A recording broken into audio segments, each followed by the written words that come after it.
Hello दोस्तों, real farmer family YouTube channel पर आप सभी का बहुत बहुत स्वागत है। दोस्तों, आज एक मुद्दा ऐसा वायरल हो रहा है, पूरे देश के अंदर है।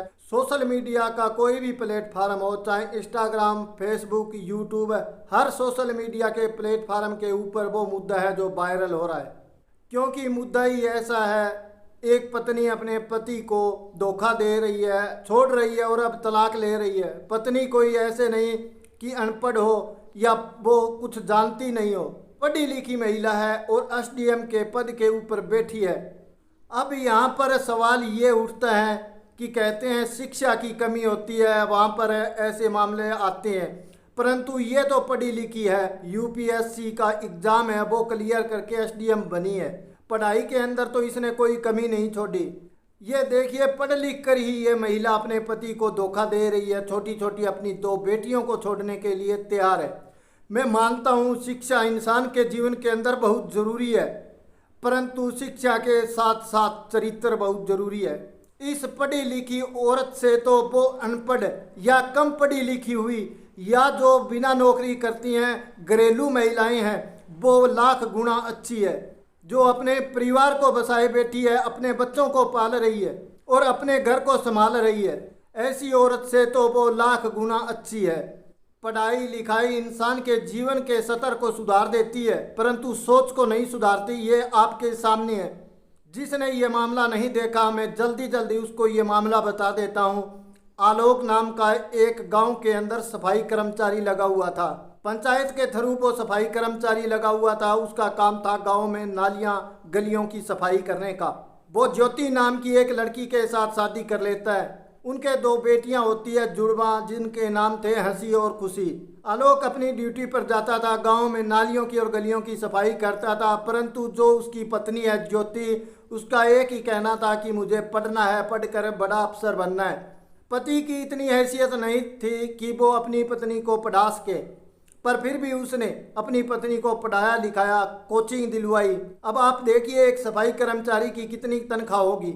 उसने अपनी सारी तनख्वाह उसके ऊपर लगा दी, यहाँ तक कि लोगों से कर्ज लेकर भी उसने अपनी पत्नी को पढ़ाया लिखाया और एसडीएम बना दिया।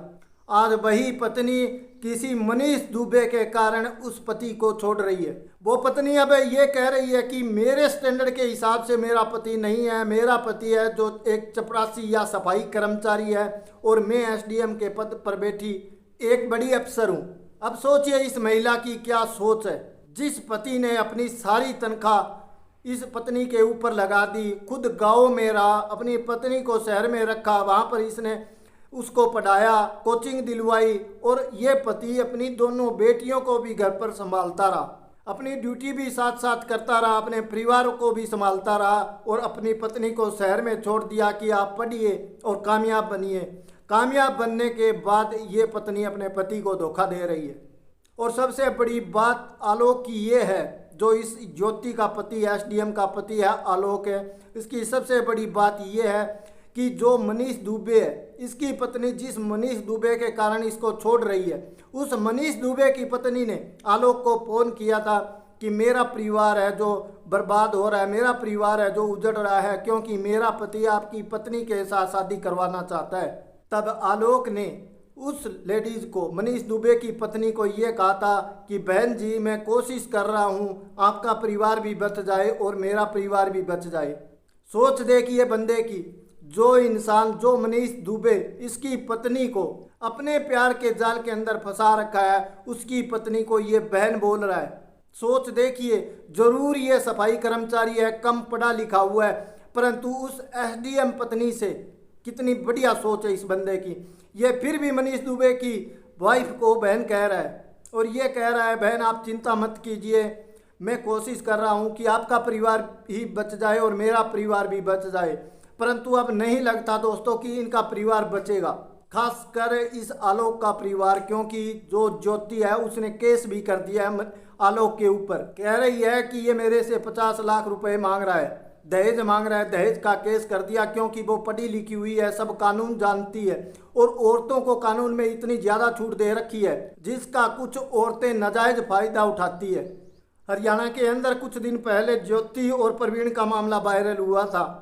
अरे इस हरियाणा वाली ज्योति से तो वो इतनी आगे निकल गई। ये ज्योति चलो अपने बच्चों को और पति को छोड़कर अपने मायके चली गई थी, परंतु इसने तो आलोक का पूरा जो घर है वो बर्बाद कर दिया, क्योंकि इसने अपनी सारी तनख्वाह इसके पढ़ाई के अंदर, इसकी कोचिंग के अंदर लगा दी, लोगों से कर्ज तक भी ले लिया। अब जब इसके अच्छे दिन आए तब इसने मन में सोचा कि मेरी वाइफ एसडीएम बन गई है, मेरी भी जो तनख्वाह है वो भी घर पर आएगी और मेरी पत्नी की जो तनख्वाह है वो भी घर पर आएगी, तो अब हमारे परिवार के अच्छे दिन आएंगे, हम अपने बच्चों को अच्छी तरह पढ़ा सकेंगे। परंतु इसे क्या पता था कि जब वो एसडीएम बन जाएगी तब वो तेरे को छोड़ के भी जाएगी। मैं ये नहीं कह रहा कि पढ़ाई बुरी है, पढ़ाई करनी चाहिए, पढ़ाई सबसे ज़रूरी है, परंतु ऐसी पढ़ाई भी नहीं करनी चाहिए कि अपने रिश्ते मूल्यों को भी भूल जाए। इस ज्योति के पति आलोक को पहले ही शक था अपनी पत्नी के ऊपर, क्योंकि एक दिन इसका फ़ोन है जो खुला रह गया था। तब आलोक ने अपनी पत्नी का मोबाइल चेक किया, व्हाट्सएप के अंदर उसने मनीष को ऐसे ऐसे चैट कर रखे थे कि आप सोच नहीं सकते। बच्चे सो गए क्या, वो आपके रूम में आ गया क्या हमारी शादी होगी, लोगों की शादी देखकर आपके क्या मन में आता है। वो मनीष आगे से कह रहे हैं हमारी भी शादी है जो जल्द होगी, हालांकि मनीष और ज्योति पहले से शादीशुदा है। ये तो वो व्हाट्सएप चैट है जो हम सबके सामने बता सकते हैं, कुछ ऐसे भी व्हाट्सएप चैट है जो सबके सामने नहीं बताए जा सकते। और मनीष दुबे भी कोई छोटा मोटा इंसान नहीं है, वो भी एक पुलिस का बहुत बड़ा अफसर है। जब ऐसे पढ़े लिखे और इतने बड़े बड़े पदों पर बैठे हुए इंसान ऐसी सोच के होंगे, तब सोचिए जो अनपढ़ है उनका क्या कसूर। आईएएस हो चाहे आईपीएस हो, इन पर जब कोई इंसान बैठता है तब इनको देखकर लोग बहुत कुछ सीखते हैं कि देखिए इसने मेहनत की और आज ये इस पद पर आकर बैठ गया।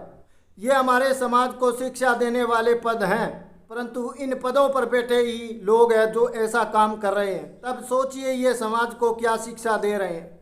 पांचों उंगलियां कहीं बराबर नहीं होती। बहुत से आईएएस आईपीएस अफसर ऐसे हैं जो समाज को एक नई दिशा और नई सोच की तरफ ले जा रहे हैं, परंतु ऐसे लोगों के कारण समाज को एक गलत ही दिशा मिल रही है। बहुत सी औरतें हैं जो शादी के बाद पढ़ना चाहती है, परंतु उनके पति है वो मना कर देते हैं, कहते हैं घर पर रहो काम करो बस। परंतु आलोक ने इसे पढ़ाया लिखाया और फिर इसको एसडीएम के पद तक बैठाकर अपने ऐसे सुनहरे सपने देखे कि जब भी मेरी पत्नी एसडीएम बनेगी उस दिन मेरे खुशी का ठिकाना नहीं रहेगा। और खुशी का ठिकाना था भी नहीं, पूरे गांव में खुशी बनाई गई कि हमारे गांव की एक बहू है जो इतने बड़े पद के ऊपर बैठी है। परंतु आज वही गांव है जो पूरा शर्मिंदा हो रहा है इस ज्योति के कारण। शादी के बाद बहुत सी महिलाएं हैं जो पढ़ना चाहती है, परंतु जब ऐसे मामले सामने आते हैं तब कुछ लोगों की, सभी की नहीं, कुछ लोगों की हो सकती है सोच बदल जाए और वो अपनी पत्नी को ना पढ़ाएं। अब आलोक भी ये कह रहे हैं कि काश मैं अपनी पत्नी को ना पढ़ाता, ये कहता घर पर रहो और काम करो, बच्चों को संभालो, परंतु मुझे क्या पता था कि ये पढ़ लिख कर और अफसर बनने के बाद तेरे को धोखा देगी। मैं फिर कहता हूँ 500 उंगलियां बराबर नहीं होती, ऐसे मामले आ जाते हैं। मानता हूँ मैं समाज की सोच है जो बदल देती है, परंतु यदि आपकी वाइफ पढ़ना चाहती है तो उसे पढ़ाइए। ये नहीं है जरूरी कि सभी ज्योति की तरह करेंगे। यदि ज्योति जैसी हर औरत होने लगी फिर ये संसार ही नहीं चलेगा। इस ज्योति ने जो किया सबसे बड़ा गलत काम किया है। आज कोई भी इंसान ज्योति को जो सही नहीं बता रहा है। अब ये कह रही है कि 50 लाख रुपए मेरे से दहेज के मांगे गए थे। आलोक ये बात कह रहा है यदि मैंने इससे दहेज मांगा तो ये उसी टाइम फिर क्यों नहीं बोली जब मैंने इसको मनीष दुबे के साथ आपत्तिजनक स्थिति के अंदर देख लिया और इसके जो चैट है वो देख लिए, उसके बाद ये मेरे पर आरोप क्यों लगाने लगी। अब देखते हैं दोस्तों इस मामले के अंदर आगे क्या होता है, आलोक को न्याय मिलता है या नहीं। आशा व उम्मीद करते हैं कि आलोक और उन दोनों बच्चियों को, जो आलोक और ज्योति की बेटियां हैं, हंसी और खुशी, उनको न्याय जरूर मिलेगा। इसी आशा उम्मीद के साथ आप सबको राम राम नमस्कार। मिलते हैं अगली वीडियो में।